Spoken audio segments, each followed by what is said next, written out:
welcome to another big edition of the RDFNL Netball Show. Thanks to our friends at Ontime Solutions. I'm joined by Tara Murray. Thanks for joining us. Thanks for having me. Certainly had an interesting second final round heading into the finals, and we had some great games and ones that are worthy of finals. Exactly. We had two crackers. Yep. We had a side sealer finals berth and we'll play finals for the first time ever in their A-grade history. And there's a bit of coaching news around the traps as well. So it's been a big week in netball.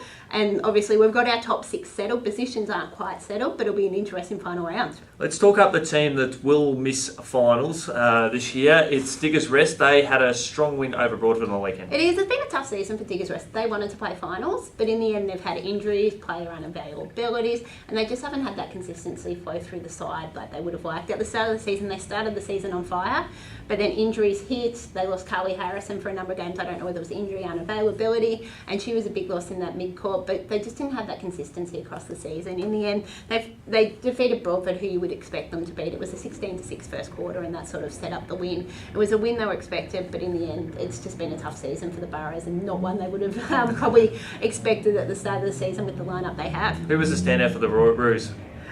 Natalie Fletcher was again the best for Broadford. She's been probably one of their most consistent this season, so she stood up there again for them and played another good game, but in the end it just wasn't enough and they lost by 22 goals, and it was probably sort of to be expected with where these two teams are at. Rupert's Wood got back on the W list with a big win over Melton Centrals. Look, and it still wasn't the Sharks' best lineup, so they still had I think a couple of players out. It was an even first quarter, but then after that the Sharks sort of put the foot down and had no trouble. Claire Johnson is a key for them down in defence. You put her in, they makes the side a lot stronger. They do have a number of options down in defence. You've got Beck Anstey, you've got the two Keating girls, you've also got Amy Starzer who can switch from attack to defence as well. So they've got a number of options down there, but I think Claire will be the key come finals time. Yeah, absolutely fantastic, and great to see just Rupert's Wood build a little bit of form, and Centrals, hopefully they're not really going through the motions here. They want to finish the year on a high. It is, exactly, and you mentioned that the Sharks in form. At this point, they are one game clear in 17% of Wallen in third place, and the two teams play each other in the final round. So you should say at this stage that unless there's a massive upset, at 17%, yeah. I don't do the maths. That's just too much for my brain to try and figure out. But you'd say that Rupert's Wood has sealed that top two spot as well. So for Centrals, it's been a tough season. They didn't know how they would go this season, and they have struggled. They have tried different combinations. They've brought up some younger girls, and they keep trying things in those last few rounds. On the weekend, I think it was Beck Moorabool who was the best for them. So your veteran there was the standout. But in the end, just a tough year for Centrals. Rockbank has sealed an historic finals berth when they took down Woodend Hesker by 11 goals. It is, and it was a big week for the Rams. They've actually parted ways with their coach, Lizzie Masterson. So there's a difference of opinions that sort of come to a head, and Lizzie handed in her resignation Thursday night before the game. So for the Rams, they were able to refocus and were able to do it on the court. Last time they did lose to Woodend Hesker, so this time they were able to turn it around and had an 11-goal win. We've sort of seen from the Hawks, they can match it with sides for that sort of first half, and then they sort of run out of legs, and this was the case of that again. It could be the fact that they've got a number of these girls are playing under 19s as well, so playing the two games is taking its toll. But the Hawks are getting better and better, but then we speak about the Rams. This is the first time they're playing finals, A-grade history. They could have three teams in finals. Their under 19s will play finals again. C-grade need a win in the final round and results to go their way, so that's massive for that club. I know, speaking to Lizzie at the start of the season, she wanted to make, last year they wanted to make finals.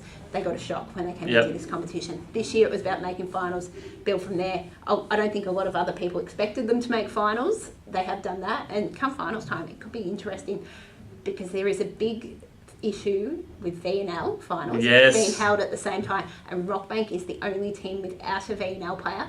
You could have those other five teams don't know what, depends on other results. Probably won't know till 2-3 days out. Not at full strength come finals, and that could work in the Rockbank's favour. Well, let's talk up the game where players featured from the VNL feature heavily in both sides. Wallen and Macedon, they played a cracker.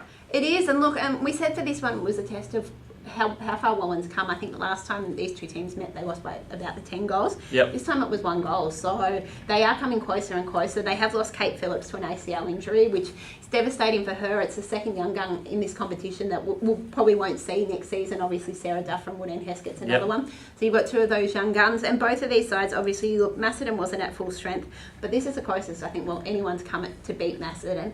And Wallen's shown finals time they will be serious contenders. They'll be hoping that VNL fixture fixtures go their way. I know Macedon's another one with the ACs with the Sovereigns. Yep. You've got a couple there, and you've got a couple of players in other sides, and I know Sovereigns Div 1 side will play finals, and it depends on whether they make the prelim final. If they make the prelim final, that's the Sunday of the first week of finals. VNL Grand Final is the second week of finals as well. So I know a lot of coaches restrict their players to 2-3 quarters, some no games at all. Correct. The day before, the day of finals. So if that's the case, it could affect both of these teams. Riddle's another one. Romsey, Rupert's Wood, they've all got players who look set to play in finals. It'll be an interesting final series. Well, I guess that could be the downside of having such quality players in our competition. It is, and that's it. Look, other years they probably haven't coincided as much. You may have had one or two affected, but I don't think we've ever had the possibility it could be affected so bad. I think if Blazers Div 1 side makes a prelim final, Riddle is in trouble that first week of the finals. Absolutely, and let's just quickly touch on Riddle. They fought out an absolute cracker with Romsey, the Redbacks, getting a big win. Last time these two teams played, it was one goal between them, and I saw that match and it was a cracker. This time it was another cracker. So these two teams, there's not much difference between them, and they have built a rivalry over the years, and at this stage it looks like they're probably going to play each other first week of the finals. If results go the way they should in that final round, they'll play each other first week of finals, and that's a cracker to start that. You had two of the main goalers do a lot of the damage for both of these sides. You had Beck Colwell shoot 43 from 48 for Riddle, and then you had Chelsea Ross with 35 from 43 for Romsey. So you had two dominant shooters there. Riddle did try a few different players. They mixed up their combinations. They had a few players come up from other grades, which is they've done that quite a bit recently. They've known they've had players on holidays, and they're probably preparing for, in case the possibility they miss players for VNL finals. Absolutely. So it's all happening, needless to say. What is certainly a big round that we've had, and obviously with the news down at Rockbank is intriguing. Let's talk up the final round. Rupert's Wood and Wallen. This is going to be a great game. And while we were talking about coaching news, Wallen has announced that Chris Cameron has been reappointed for another 2 years. So that gives them some stability out there at Wallen. He's done a brilliant job in his first year in the role, and now you've got someone who can help guide this young team for the next few weeks. This is obviously probably an interesting one.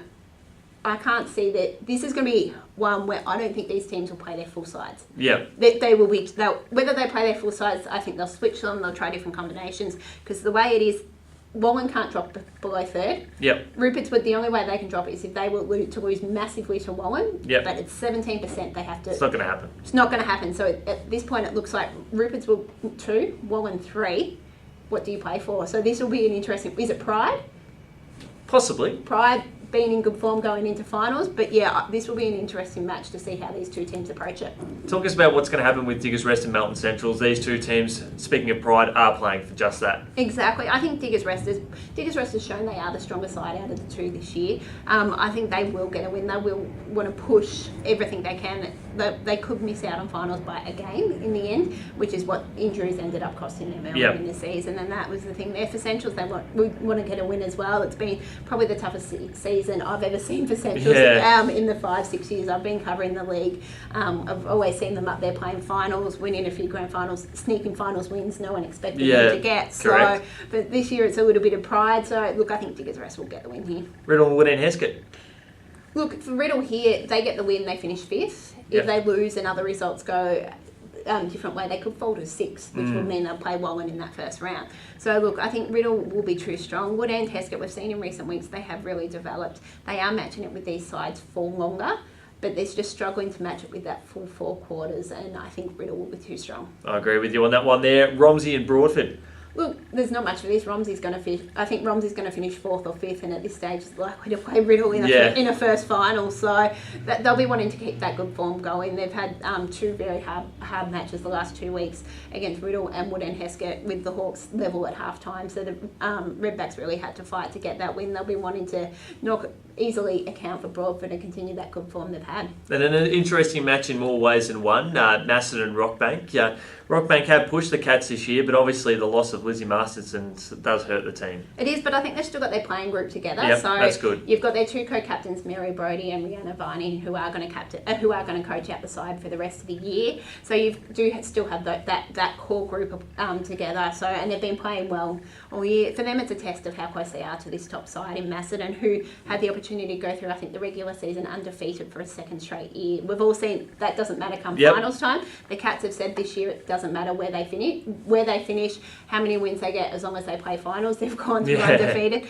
They were tested in the previous round, but they've been trying things all season. I think for them it's about getting an idea of what's their best combination and how they'll sort of look come finals time. Absolutely right there. Well, it is shaping up to be a great finale heading into the home and away season with the finals just around the corner. Tara, thanks so much for joining us. We look forward to previewing the opening week of finals next week. Thanks for having me.